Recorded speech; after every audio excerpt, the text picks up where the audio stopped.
Go Yeah. ahead, Destin Gary. Welcome, welcome. What is the objective 2024 game of the year? Floor's yours. Well, I just want to say Greg was trying to discredit me, and most thing I don't remember him was eating a lot of Oreos. So thanks, Greg, for that I love Oreos, resounding so that endorsement. doesn't Yeah, quite Oreos are work great, but against what you. does an Oreo guy know about video games? Nothing. That's Good why. All point. right, All right. take it So, away. anyway, I did want to talk a little bit about Black Myth Wukong. I do Mm, think it was a very special game of last year. I'm not good at being funny, so I'll just talk a little bit about the things that I just give liked us your about it. passion. Yeah, so I have gameplay up here from somebody who knows how to play video games, not me, somebody game beat. But I think Black Myth Wukong kind of got a bad rap in terms of gameplay. A lot of people were like, "Oh, it's just a boss rush. You can't do all that stuff." But it does a good job of allowing you to craft your build however you want. You can go in and respec however you want. And I really like how it took Journey to the West and presented it in a way that anybody can easily digest and learn more about it if they choose to read beyond that. And I would really love to see more studios do things like that. Like Alanah, you worked at on the God of War franchise, and I loved how that exposed us to Norse mythology and Greek mythology. And I think Black Myth Wukong did the same thing for Journey to the I'm West. with you on that. So yeah, I was really enjoying that aspect of it. And did you know that they actually took real world locations and painstakingly recreated them? I found some Oh, screenshots online here to share. So this is the game environment, and this is an actual temple in Shaanxi, China, where whoa. they went and redid it. And this thing is actually real. And during this boss fight, you can actually see it taking place. So obviously, this was made with a lot of care and attention to detail from people who really care about their culture, and they really care about the real world locations of China and showcasing them in a really cool way during these really awesome boss fights. Here's another temple I did not know located they did in that. That's super cool. yeah, here's another temple located in China that was, they took a lot of time to recreate that in game. And one thing I really liked also was just every location you went to, it felt really unique and really special. A lot of different biomes, we call that in the biz, where you're We do you're call not it just that. getting one color palette. You're just kind of going all over the region and getting exposed to new interesting bosses, new interesting enemies, and every time I'm just curious, well, what was the influence for that? Where did that come from? And a lot of that was just them sharing their love of the journey to the West. And How do you feel about the criticisms, Destin? There are two. One is that the story doesn't make a lot of sense without Mhm. context. How do you feel about that? Well, I think the story is definitely left up into interpretation, and you'd have to probably read a lot more about it in the background. Now, the story not making a lot of sense. I think even Journey to the West takes time to be interpreted. And to me, the story that they're trying to tell in Black Myth Wukong is one, can we change the core of who we are? Can we become something greater? And one cutscene that really does a good job of illustrating that was this handcrafted cutscene about the fox and the man. And as you know, like if you've played the game, this doesn't turn out very well for either party involved. And they're really getting deep into the philosophy of who we are as humans. And don't mean to get so deep about a game that's about hitting things with a stick, but I do think they try and tackle some of those deeper philosophical issues. God of War did the same thing. And for me, a lot of those same vibes I got from the original God of War series and then the new God of War series. I'll cut off there because it gets really gory in a second.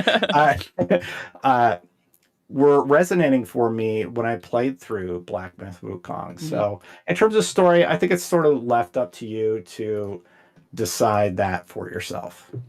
Okay, What do and you? How do you sorry. Go feel ahead. Go about ahead. the combat comparisons? Because here's the thing, I'm a Souls guy. I know this Yeah. isn't a Souls like, right? But when I played Black Myth Wukong, I enjoyed everything except for the combat. I thought everything was just 10 out of 10 presentation wise.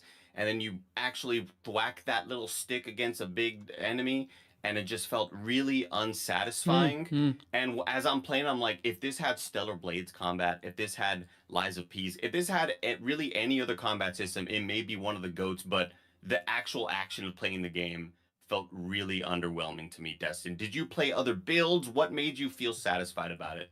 Yeah, well, you have to remember that you and I, we work covering games for a living, so we're not good at video games. That's just a prerequisite standard for everybody. Them's the And rules. yeah, that's just the rule. I didn't make the rules. This is what happens. In all Yeah. seriousness, though, Yeah. I mean, beat I, Ornstein and Small my first try, but yeah, go ahead. Go ahead. okay, okay. In all seriousness, though, I actually think the combat is pretty solid. It's fun. It can be simplistic, but if you dive in and actually sort of craft using the different summons that you can utilize and the different stances that you can utilize with your staff and utilize your abilities to counter and dodge and such, I actually think it's kind of simplistic. I was actually talking with Jada about this yesterday, and Jada was like, "Yeah, I actually had to like stop using Pluck a Many because it just made the game a cakewalk." So across the board, people either feel it's too simplistic or too hard. And for me, I kind of came in the middle where I felt challenged just enough, and I felt that the combat, it wasn't challenging because it was bad. It was just challenging because I needed to figure out the telegraphs of the bosses. So I don't agree with you on that particular point.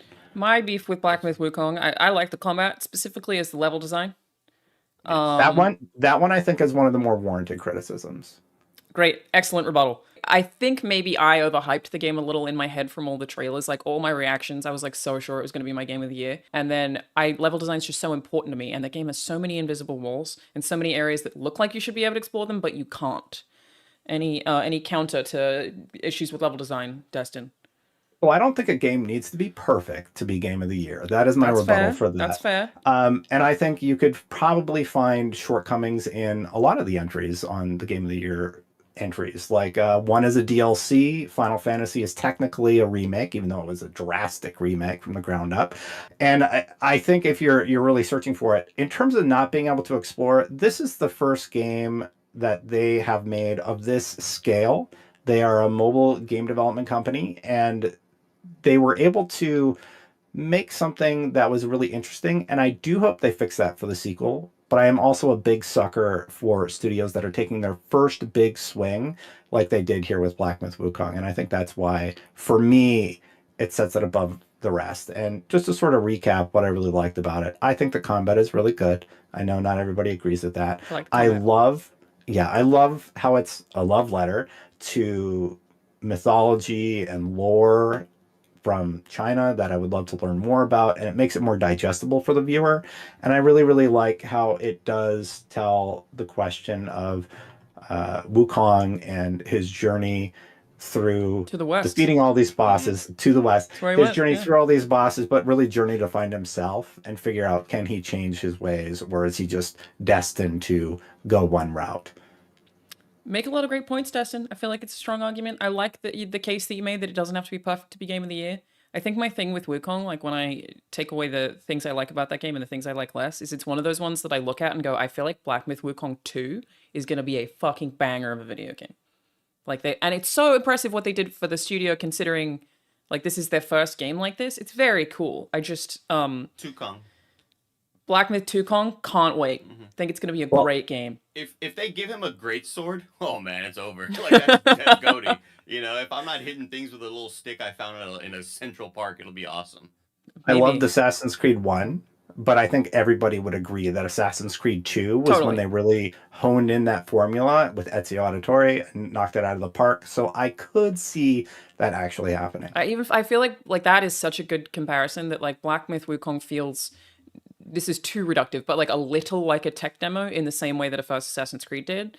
Where Assassin's Creed 2 is like they made the game that they wanted to make from all the stuff they learned from the first game, and that is like fully what I expect from the second game, which they're definitely going to have at this point, considering how massive of a success that it was. Oh yeah, it was huge. Yeah, well deserved. Great debut from a studio. Thank you for your time, Destin. We appreciate you being here to represent Black Myth Wukong for 2024 Game of the Year.